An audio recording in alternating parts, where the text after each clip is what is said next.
پاکستان میں ایک بار پھر مجاہد بریلوی حاضر ہے اور آپ کو علم ہے کہ آج دوسرا پہلو کا یہ اسپیشل پروگرام ہے جس میں ہم اپنے ان محترم معزز مہمانوں سے، جس میں ڈاکٹر عبدالوہاب، مہتاب اکبر راجدی صاحبہ، مولانا اسد تھانوی صاحب، پروفیسر تنویر خالد اور مفتی نذیر صاحب سے گفتگو ہم اس پر کر رہے ہیں کہ کیا ان کے خیال میں ہمارے یہاں مدارس کو جو کردار یا رول ادا کرنا تھا وہ ادا کر رہے ہیں، اور اسی طرح جو ہمارے تعلیمی ادارے جو او لیول ہو، اے لیول ہو، یا جن سے ایم اے اور بی اے کی یا دیگر ڈگریاں مل رہی ہیں، ان کا کردار کیا اس سے متصادم تو نہیں، کوئی کنفرنٹیشن تو نہیں۔ اور میں اس فورم کو اوپن کرتا ہوں اور میں چاہتا ہوں پہلے آپ لوگ اپنے اگر ہاتھ ریز کریں اور پھر میں ایک ایک کے بعد موقع دوں، اور آپ یہ بھی معلوم کریں کہ جو آپ سوال کر رہے ہیں وہ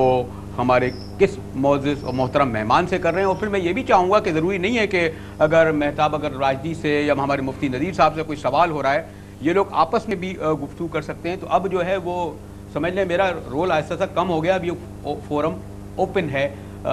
لیکن بہرحال جہاں جہاں دیکھوں گا کہ بات آگے بڑھ رہی ہے تو وہاں دیکھا تو جائے گا۔ سب سے پہلے جو کھڑے یہیں سے شروع کر دیتے ہیں بات۔ شہزاد شیخ میرا نام ہے۔ میرا سوال مس مہتاب سے ہے کہ کیا اس کی وجہ یہ نہیں کہ جن اقوام نے دنیا میں ترقی کی، جیسے روس، جاپان، چین، یورپ، امریکہ، ان اقوام نے سب سے پہلے اپنے لیے ایک نظریہ حیات یا آئیڈیالوجی کا تعین کیا، اور اس تعین کے بعد پھر انہوں نے دنیا کی ہر فیلڈ کے اندر ترقی کی؟ کیا ہمارا المیہ یہ نہیں ہے کہ ہم 60 سال سے آج تک اس بات کا ہی تعین نہیں کر سکے کہ کیا ہم نے اپنے معاملات صرف اور صرف اسلام کے مطابق طے کرنے ہیں، کمیونزم کے مطابق طے کرنے ہیں، سوشلزم، کیپٹلزم کس کے تحت کرنے ہیں؟ اس سے تھوڑا سا میں اتفاق نہیں کروں گی، اس لیے کہ جب آپ دیکھتے ہیں دنیا بھر میں جتنے بھی بڑے بڑے ملک ہیں وہاں آپ کو پاکستانی بہت جگہ ملتے ہیں اور بہت ہی پروفیشنل اور ہائیلی ایجوکیٹڈ، اور یہیں سے پڑھ کے گئے ہیں، ٹھیک ہے۔ ہم یہاں اپنے ایک مخمصے میں بہت عاجز آ گئے ہیں کہ یہاں ہمیں اپنے ملک کے حدود کے اندر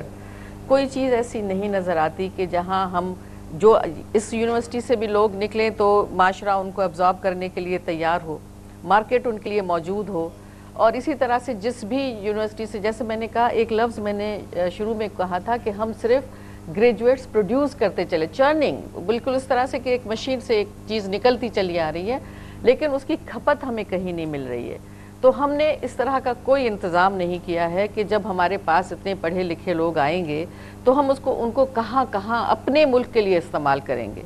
میرا کویسچن یہ ہے کہ آج اگر ہم دیکھیں تو علماء کی جو حیثیت ہے ہمارے معاشرے میں وہ نہیں جو ہونی چاہیے تھی۔ وہ صرف اس وجہ سے ہے کہ وہ اس تعلیم کا اجر مانگتے ہیں۔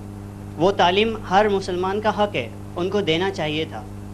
نبی کریم صلی اللہ علیہ وسلم اور حضرت علی علیہ السلام اور دوسروں کو دیکھیں، ہم صحابہ کرام کو، تو وہ جا کے کام کرتے تھے، اپنا ذریعہ معاش ڈھونڈتے تھے، لیکن دین کو ذریعہ معاش نہیں بناتے تھے۔ اچھا، میں چاہتا ہوں کہ ذرا جواب بھی کوئی تاکہ ہم زیادہ سے زیادہ لوگوں کے سوال۔ مفتی صاحب آپ اور پھر تھانوی صاحب، آپ لوگوں سے سوال ہے ہمارے محترم دوست کا۔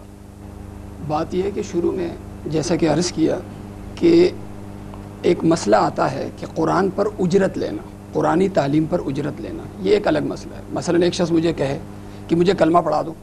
میں کہوں کہ 1000 روپے لوں گا۔ ایک شخص مجھے یہ کہے کہ سورہ فاتحہ سکھا دو، میں کہوں 5000 روپے لوں گا۔ یہ تو صراحتاً ناجائز ہے، لیکن ایک اصول ہے احتباس۔ ایک شخص کے لیے آپ اپنا وقت مختص کریں، آپ اپنے آپ کو پابند کریں، اور وہ جو وقت ہے اس وقت کی مناسبت سے آپ اس کا عوض لیں۔ تو اس حوالے سے ظاہر ہے یہ دین کا فروخت کرنا نہیں ہوا، بلکہ یہ جو پابندی وقت ہے اس کا معاوضہ لینا ہوا۔ ہمارے ملک میں ہمارا خاندان بھی اس میں شامل ہے،